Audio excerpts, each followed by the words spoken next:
Kita bersatu hati di dalam doa. Allah Bapa di dalam surga, kami sungguh mengucap syukur kepadamu karena pada saat malam hari ini oleh anugerah-Mu kami berkumpul bersama-sama untuk kami terus bersekutu, menyembah dan meninggikan Tuhan, menikmati Tuhan di hari-hari yang kami lalui dalam perjalanan hidup kami. Kami tahu Tuhan, kalau kami bisa bersekutu bukan kuat dari kami. Kalau kami boleh melalui hari-hari kami, itu juga bukan karena kuat kami. Kalau kami kuat, itu bukan karena kuat kami, semua karena pertolongan. Terima kasih Bapa yang baik, nilai hidup kami. Malam ini kami rindu untuk mendengar firman. Rabi kami semua, beri kami pengertian dan pemahaman dimanapun kami berada, apapun persoalan dan pergumulan yang sedang kami alami. Kami percaya Tuhan Allah bersama dengan kami. Terima kasih Tuhan. Pujilah nama-Mu, bagi hamba-Mu kami semua dalam nama Yesus. Haleluya. Amin. Shalom Bapak Ibu Saudara yang terkasih dalam Tuhan. Pada saat hari ini sama-sama kita akan merenungkan kebenaran firman Tuhan yang saya ambil dalam kitab Ibrani pasal 13 ayatnya yang kelima. Sekali lagi dalam kitab Ibrani pasal 13 ayatnya yang kelima. Saya akan bacakan dan Bapak Ibu Saudara boleh mengikuti di dalam hati di rumah masing-masing.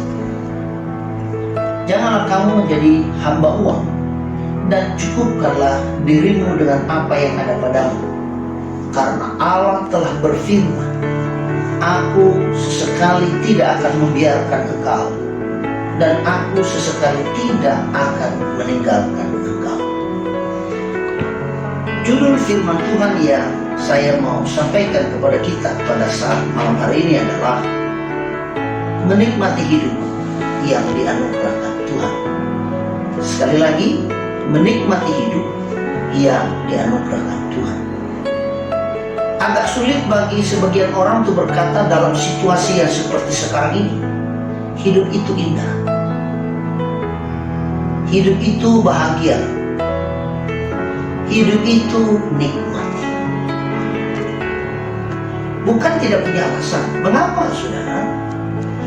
Karena manusia sedang menghadapi sebuah kondisi kehidupan yang bagi sebagian orang berkata tidak sedang berpihak kepada kita. Saudara lihat hari-hari ini apa yang sedang terjadi, dan sebagian orang berkata hari-hari ini tidak sedang berpihak kepada kita, tidak sedang bersama dengan kita. Kita tidak mungkin bisa mengalami dan berkata hidup itu luar biasa baik. Alasan yang kedua, mengapa sulit bagi kita untuk berkata situasi seperti sekarang ini hidup itu indah, hidup itu bahagia, hidup itu nikmat? Karena manusia sedang menghadapi sebuah kesulitan yang belum tahu kapan berakhirnya. Kita sudah 2 bulan lebih tinggal di rumah, ibadah di rumah, beraktivitas, anak-anaknya sekolah di rumah, mahasiswa sekolah di rumah, kuliah di rumah dan sebagainya. Orang-orang yang bekerja di kantor, bekerja di rumah saudara dan sebagainya. Dan kapan waktunya berhenti? Kapan waktu untuk kita melakukan aktivitas itu? Belum ada ketentuan. Selanjutnya juga mengapa saudara sekalian bahwa susahnya atau sulitnya bagi kita untuk berkata hidup itu indah, hidup itu bahagia, hidup itu nikmat? Alasan yang ketiga, karena manusia juga sedang menghadapi dunia yang sedang menuju kehancuran. Saudara pun terkasih Tuhan, kalau kita baca di dalam 1 Yohanes pasal 2 ayatnya yang ke-17a, dia berkata begini, dan dunia ini sedang lenyap dengan keinginan. Artinya Bapak Ibu Saudara yang terkasih dalam Kristus, bahwa kalau sebagian orang berkata bahwa aku tidak mampu berkata hari-hari ini adalah merupakan hari bahagia, ya, hidup ini adalah hidup yang penuh kebahagiaan, atau hidup itu adalah nikmat. Kalau mungkin sebagian orang tidak mampu berkata demikian, sekali lagi salah satu alasannya itu karena manusia sedang menghadapi dunia yang sedang menuju kehancuran. Ini jelas Alkitab juga berkata dunia ini sedang lenyap dengan keindahan. Bagaimana mungkin dalam situasi seperti ini kita bisa menikmati kehidupan yang ada? Mungkin kita bisa berkata demikian juga. Bagaimana mungkin hidup susah, keadaan seperti ini, dan sebagainya? Kalau kita berpikir bahwa menikmati hidup itu harus dengan pencapaian yang akbar, harus dengan kelimpahan, harus dengan ketenangan tanpa hambatan, atau harus, saudara terkasih, dengan jawaban doa yang cepat tanpa harus menunggu, maka jelas kita tidak pernah bisa menikmati hidup yang dianugerahkan kepada kita. Saudara bersama, kalau kita berkata, saudara bersama, saya berdoa hari ini dan maunya besok sudah ada jawaban. Kita ingin, saudara, dalam setiap doa tidak ada lagi menunggu waktu untuk kita bisa mendapatkan jawaban itu. Saya mau bilang kepada kita, mulai hari ini gak mungkin kita bisa menikmati sebuah kehidupan yang dianugerahkan oleh Tuhan kepada kita kalau kita punya dasar pemikiran seperti itu. Mengapa, saudara? Bukankah segala sesuatunya biasanya ada sebuah proses yang mendahului?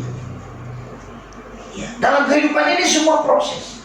Baru setelah proses kita menikmati hasilnya. Tapi kalau kita berpikir, saudara bersama Tuhan, bahwa untuk pencapaian itu harus dilakukan di dalam semua serba instan tanpa sebuah proses, maka sekali lagi saya mau katakan, kita tidak pernah bisa menikmati kehidupan yang dianugerahkan oleh Tuhan. Tetapi saudara bersama Tuhan, di dalam 1 Yohanes pasal 2 ayat 17b, dia berkata begini, tetapi orang yang melakukan kehendak Allah dan tetap hidup selama-lamanya. Sekali lagi, tetapi orang yang melakukan kehendak Allah tetap hidup selamanya. Ternyata, saudara, melalui ayat ini saya berkesimpulan sementara bahwa kita bisa menikmati hidup yang dianugerahkan Allah dengan cara melakukan kehendak Allah. Karena dikatakan di dalam 1 Yohanes pasal 2 itu, tetapi orang yang melakukan kehendak Allah tetap hidup selama-lamanya. Nah, saudara-saudara, pertanyaannya adalah, kehendak Allah apa? Atau kehendak Allah yang bagaimana yang harus kita lakukan agar kita bisa menikmati kehidupan yang ada? Saudara terkasih Tuhan, di dalam pembacaan kita tadi, saudara, dalam Ibrani pasal 13 ayatnya yang kelima, maka saya menemukan paling tidak, saudara terkasih Tuhan, ada 3, saudara, kehendak Allah yang harus kita lakukan agar kita bisa menikmati kehidupan yang dianugerahkan oleh Allah. Poin yang pertama, kehendak Allah yang harus kita lakukan untuk bisa menikmati kehidupan yang diberikan oleh Allah. Yang pertama adalah dikatakan di ayat yang kelima, janganlah kamu menjadi hamba uang. Sekali lagi, yang pertama, janganlah menjadi hamba uang. Apa artinya, saudara? Berusaha hidup dengan sedikit hal dan bukan menginginkan lebih banyak. Sekali lagi, berusaha hidup dengan sedikit hal dan bukan mengingini lebih banyak. Arti yang kedua, saudara, berilah dari kelimpahan Anda dan bukan mengumpulkan lebih banyak. Sekali lagi, berilah dari kelimpahan Anda dan bukan mengumpulkan lebih banyak. Saudara Tuhan, arti yang ketiga, jangan menjadi hamba uang, yaitu nikmatilah apa yang Anda miliki dan bukan marah dari apa yang tidak dapat Anda punyai. Nikmatilah apa yang Anda miliki dan bukan marah dari apa yang tidak dapat Anda punyai. Jadi Bapak Ibu Saudara yang terkasih dalam Kristus, Kalau saudara ingin menikmati kehidupan yang dianugerahkan oleh Allah, maka rahasia yang pertama, cara yang pertama yang harus kita lakukan adalah jangan menjadi hamba. Yang kedua, saudara terkasih dalam Kristus, masih di ayatnya yang kelima, saya baca sekali lagi, janganlah kamu menjadi hamba uang, dan cukupkanlah dirimu dengan apa yang ada padamu. Poin yang kedua adalah cukupkan dirimu dengan apa yang ada padamu. Apa yang ada pada kita, kita harus nikmati itu. Apa yang ada pada kita, kita harus syukuri itu. Apa yang ada pada kita, kita harus berbahagia dengan itu. Apa yang ada pada kita, kita harus, saudaraku, berkata kepada Tuhan bahwa Tuhan tetap dahsyat dan luar biasa. Kita menjadi puas, saudaraku, ketika kita menyadari bahwa Allah mencukupkan kebutuhan kita, atau dengan kata lain, mempercayakan kepada Allah untuk memenuhi semua kebutuhan kita. Jadi saudara yang terkasih dalam Tuhan Kristus, kalau saudara mempercayai Allah untuk memenuhi semua apa yang menjadi kebutuhan kita, apa yang kita makan, apa yang kita minum, apa yang kita pakai, apa yang kita belanjakan, maka saudara, akhirnya kita mengalami sebuah kepuasan tanpa kita bersungguh-sungguh dengan apa yang kita sudah raih, dengan apa yang kita sudah miliki, dengan apa yang kita sudah terima dari Tuhan. Karena kenapa, saudara?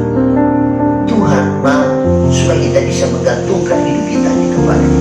Di dalam Filipi pasal 4 ayatnya yang ke-11, dia berkata begini, kukatakan ini bukanlah karena kekurangan, sebab aku telah belajar mencukupkan diri dalam segala keadaan. Paulus, saudara kesangguan, berkata kepada jemaat yang ada di Filipi, bahwa saudara kesangguan Kristus, ia bukan, saudara, sedang mengeluh kepada jemaat itu. Ia bukan sedang menuntut sebuah apa menjadi haknya kepada jemaat di Filipi, tetapi ia sedang bersaksi, ia sedang menyampaikan kepada mereka, kepada jemaat yang di Filipi, bahwa aku belajar untuk mencukupkan diri dalam segala hal. Karena dengan itu, saudara, kita bisa menikmati kehidupan yang sudah dianugerahkan oleh Tuhan kepada setiap kita. Di ayat 19-nya, Bapak Ibu Saudara terkasih dalam Tuhan, masih dalam Filipi pasalnya yang keempat ayatnya ke-19, dia berkata begini, Allahku akan memenuhi segala keperluanmu menurut kekayaan dan kemuliaannya dalam Kristus Yesus. Jadi saudara terkasih dalam Kristus, kehendak Allah yang bagaimana yang harus kita lakukan untuk kita bisa dapat menikmati kehidupan yang dianugerahkan oleh Allah.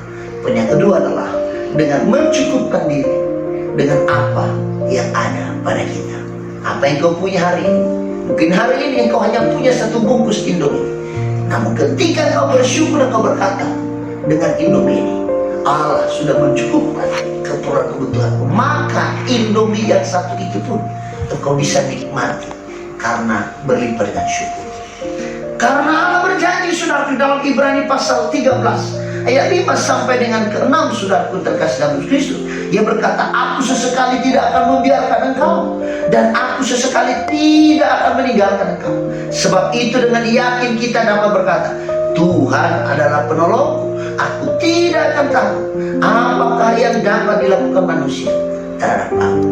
Artinya, saudara ucap Tuhan, kita mencukupkan diri dengan apa yang ada pada kita, karena Allah dalam situasi itu berjanji bahwa Ia tidak membiarkan kita, Ia tidak meninggalkan kita, dan kita pasti ditolong oleh-Nya. Jadi saudara bersama Kristus, itu poin yang kedua, ya, bahwa kehendak Allah apa yang harus kita lakukan agar kita bisa menikmati kehidupan yang Allah anugerahkan. Yang kedua adalah cukupkanlah dirimu dengan apa yang ada padamu. Yang ketiga kita lakukan agar kita bisa menikmati kehidupan yang Allah anugerahkan bagi kita.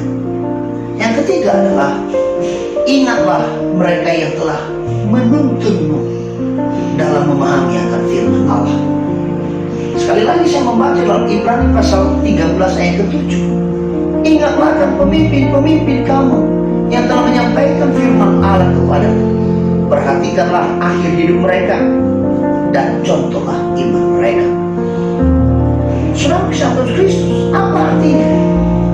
Saudara perlu mendukung mereka yang telah melayani saudara, yang telah menuntun saudara untuk mengerti akan firman Allah.